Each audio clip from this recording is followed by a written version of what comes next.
I swear every time we try to record these things, they do not work. We have to do them more times than once. Maybe I rambled too much in the first one, but dragons. Let's go. Everyone loves a good dragon. Everyone probably has their own dragon story as well, because they are such powerful and majestic and can teach us and help us with so many things.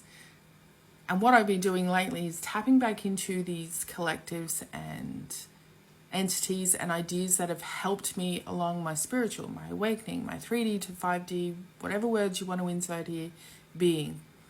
And I'm sharing with you the new levels of tapping into these energies and how they're sort of being seen for me in order to help you and expand you in your own awareness and connections. Now, there were two major instances where the dragons had such an impact on my life, and dragons were probably one of the biggest collectives that came in different types, different species, different realities, different versions for different tasks, different purposes. So there were many, but I just want to share the two biggest ones. One of them was, there was this whole heart experience, and I've had many different types of heart openings, and I have other videos on that somewhere. But connecting to the dragon heart, with hearts, we normally typically think of this heart in this chest area. With the dragon, when I unlocked the dragon heart was full body, like a slit. So that was a place where I was able to sort of embody and understand more of the connection of the heart, our connection to ourselves, how we feel things within the body, how we feel them within the space around us, the energetic connection, the way we can extend our high vibe out. There were so many different layers to it because we use that idea of the dragon heart and the way that it connects us to things and the power that we have within our own.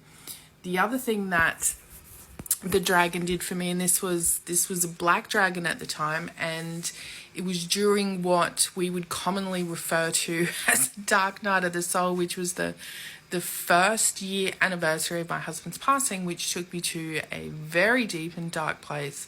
And it was in that space where the dragon took me literally to a place of darkness. And this is a lot of where the birthing of the whole dark idea for me came through, was seeing how powerful it was. So this dragon took me to a space, and it was literally like dark mountains and caves and valleys. And in that space, I was able to sit on this dragon and fly around in the dark. There was nothing around. There was no limits. There was no ends. There was nothing to see. But it was being in that space where I could sit on that dragon, have that sensation and feeling of flying.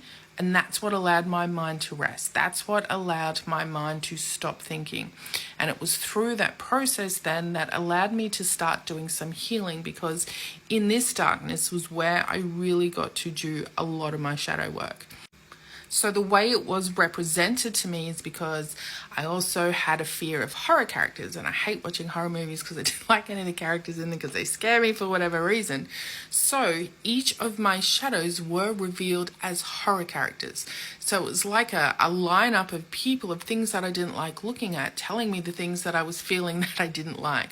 And it was such a good way to sort of kill two birds with one stone, of healing the way I was perceiving things looked and what thoughts and preconceived ideas I had about things or images I was seeing, as well as looking at what the actual shadow was. What was the thought? What was the belief? How could I heal that?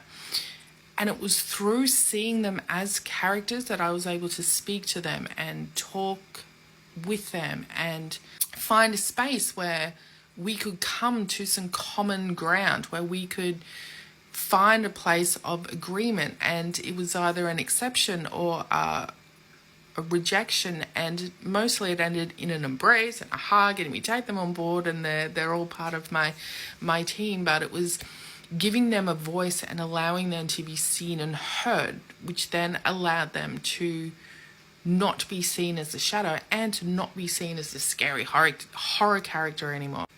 And then because of all this healing, there were these ideas that were coming through, because I believe all our desires come from the dark within us, underneath all our shadows. So as I was releasing all these shadows and all these thoughts that weren't serving me, I was having all these new creative ideas, and I had a lot of them. So the dragon created like this fire pit where I would throw ideas into it, and if they fell into the pit and they burnt to the ground, it was not meant to be. I was not meant to do it. But if I threw it in and it floated above it, that was going to be my next idea, because at the time I was still really trying to get more into my own discernment and understand the difference between, oh my God, let's go do this, to no, this is what I'm doing right now. And through that process, eventually all that sort of changed into something else. It was such a big healing process for me that even now when I try to tap back into it, it's not seen like that.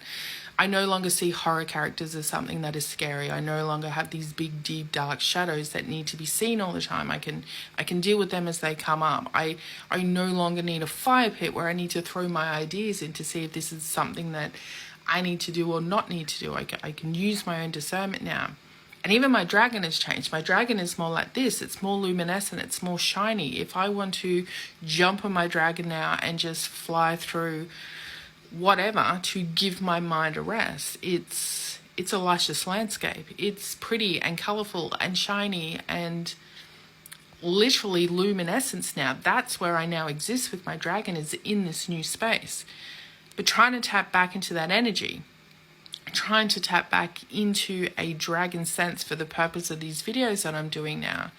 It was interesting because with the last few, there's not really much new stuff that's coming in. It's more an expanded awareness of things that I've already learned or have begun to understand. But it was very much explained to me, and this is much in the last one as well, is the way that we sit in that higher vibrational state, and call it 5D, call it whatever state you want to call it, that oneness.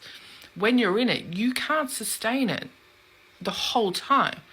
So you just need to be in it enough so that it vibrates and covers and filters that 3D time that you're here.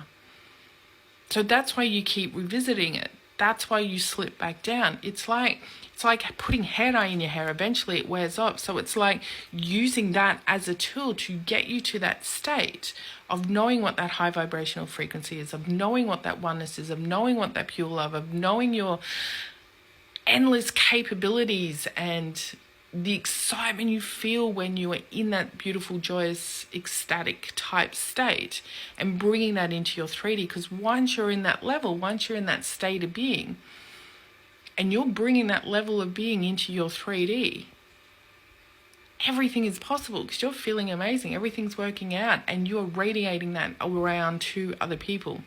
And with each of these connections that I'm doing, there's a connection sequence that I sort of created on my own, and with each one of these they are expanding and deepening, and I feel like there's going to be a meditation of visualization at the end of all of them, because they're all just expanding that connection and that feeling to the everything. And I think it's really powerful, and every single one's giving it a new layer and a different vibrational frequency. But I think the whole point of connecting to the dragons is the dragons are always around. They are always there to help you. If you need them for something, there are so many who can help you, and I know many people will have their own opinions on them, but for me, I know I can call on different ones for different things.